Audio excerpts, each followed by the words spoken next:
Kassahun Checole, who is from Eritrea, if I'm correct.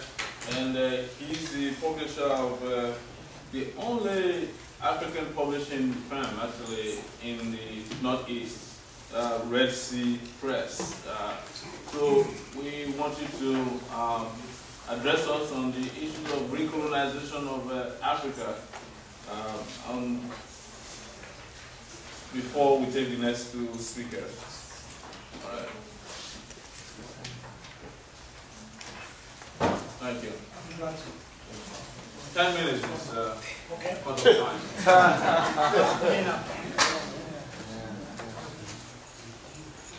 Thank you very much. I'm sorry I'm late coming in. We got lost with my family, but we are here. I'm so happy to see all of you. So my topic today on this issue of recolonization of Africa is to talk about the prospects of revolutionary change in the Horn of Africa. And I would like to take this moment to applaud the revolutionary forces in Tunisia and Egypt, who set an example for all of us by creating the conditions for popular uprising that has led to the overthrow of very repressive regimes allied with imperial states. Tunisia was France and the United States, and Egypt definitely a client state of the United States. But now we see change coming in, and we hope that it has going to have an impact on the rest of Africa. It does already have an impact on the rest of Africa. We've seen the impact of the revolutionary change in Libya. You see the struggle there going on. You see the impact of this in particular in Yemen and in other parts of the Horn of Africa. But the Horn of Africa is very, very unique. It's a set of countries bounded by the Red Sea and the Indian Ocean that have basically a very common origin, common history. There should be a one nation. This is country from the Sudan, Eritrea, Ethiopia, Djibouti, and if you go all down to Uganda, Somalia. These are countries that can, in all purpose, for all ideological and political and social historical reasons, should be one nation. We are hoping by the 1990s that this idea of a combined regional state would be a reality. In fact, these regional states were formed under an organization called IGAD to bring them together. They opened up their borders. They were talking about common currencies and common passports, what have you. All of that, of course, has failed on the building of nation states, because nation states have this sickness that they somehow have to become more stronger than the other. They have to be united. So what is the impact of the revolution in North Africa, in this part of the world? And I just want to give you a very short perspective.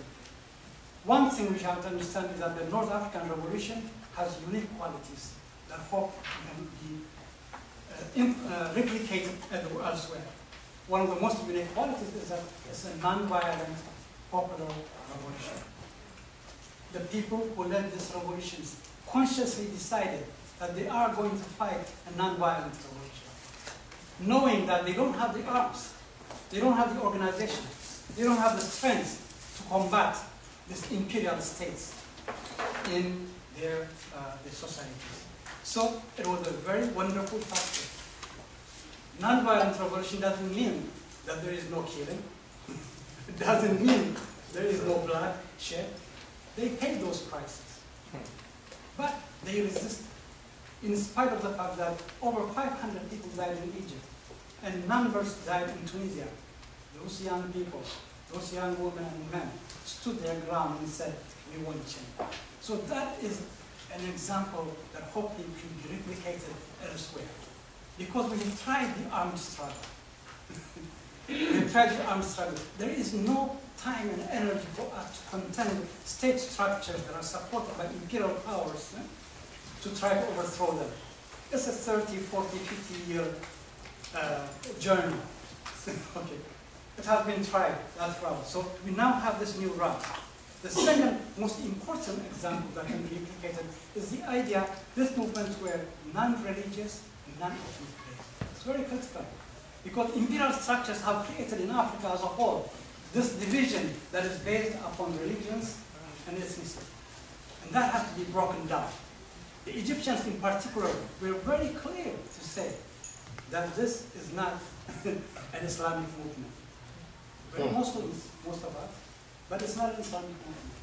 They join their Christian brothers and sisters. They even pray together, taking time to guard the grounds.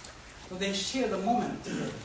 So it is important to understand this movement was non-religious, non-ethnic. And that is a major task for all of us in Africa. Because our rulers have taken the job of dividing us with good ideas of religions and ethnicities, when there is no problem at all. The third, most important, was that these movements were not ideologically oriented. It is, for me, as a leftist, to say that as an anachronism, but it is clearly an important thing, because once you begin to define ideologies and groups, you lose the momentum in defining the intricacies of those ideological points. The next point was that is that these are not confessional movements. In other words, they don't belong to any, let's say, brotherhoods or movements of that kind. So it is very, very last point that we hope to replicate. These movements were gender equal movements. They involve men and women at the same time. In a very traditional societies, in which women have always been repressed and told that the only place they have is in the back room and nowhere else. We saw the movement in Egypt uprising, women playing a significant role. So these 5 qualities is something we need to replicate. With that an example, I want to give you what's happening in the Horn of Africa. I want to start with the smallest state, which is Djibouti. Djibouti quickly learned the lessons of the North African Revolution.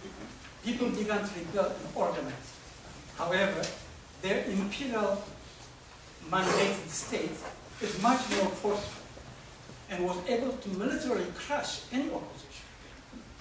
Over 500 people are now imprisoned in Djibouti. Some of the elite, the most active. Nobody knows about them. The French are there, the Americans are there, they support the Djibouti state in all muscles, but the Djiboutians will not stop. The state is using one instrument, which is very important, because almost all Djiboutians are Muslims. The only other instrument they have is ethnicity, which is Isas and the Afar, and that they will use to the maximum possible. So Djibouti is a possibility. A revolution can occur, but it needs our support and our recognition and understanding. The second country in the Horn of Africa is Sudan. A much more complex society. Complex society because it has had a long functional differences between the North and the South. The South have now determined that they're going to be an independent state. In July 7, we will have the 54th new state of Africa in Sudan. And that is critically very important.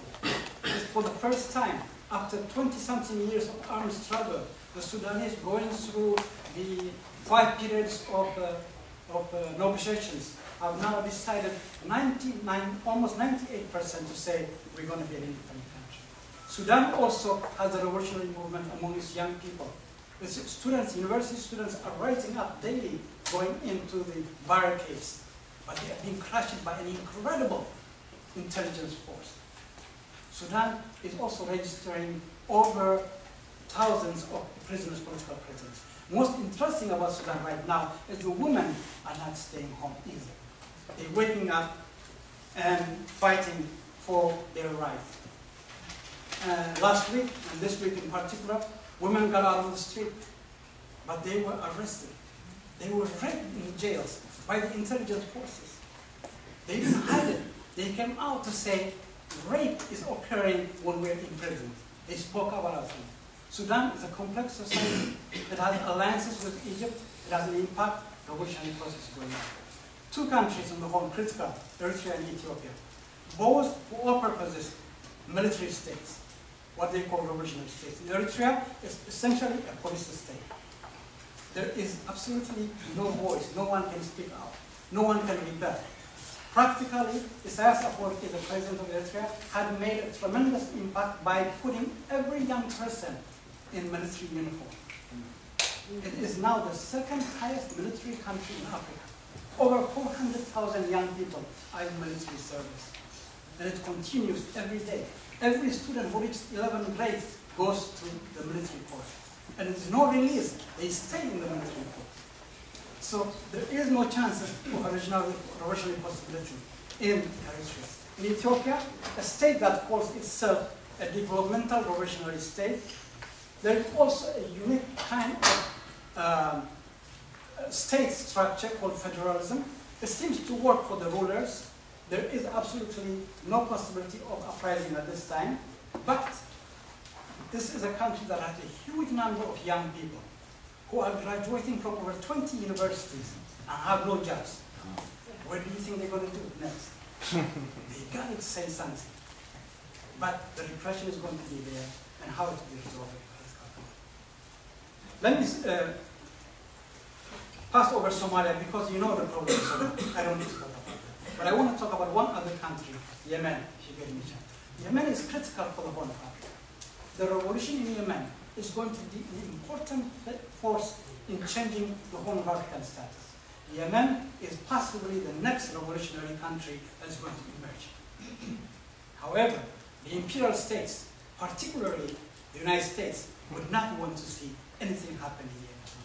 Not only the imperial states, even the neighboring countries like Eritrea and Ethiopia do not want a revolution to occur in Yemen, because it has an impact in their societies, because they think that the Taliban type of state will emerge in Yemen. They're wrong. The Yemenis have shown in the last few weeks that they are going beyond the Islamic propaganda. They are fighting for democratic rights, for changing societies. So the potential of the North African Revolution replicating itself in the Horn of Africa, in the rest of Africa, is a great possibility. Thank you for listening.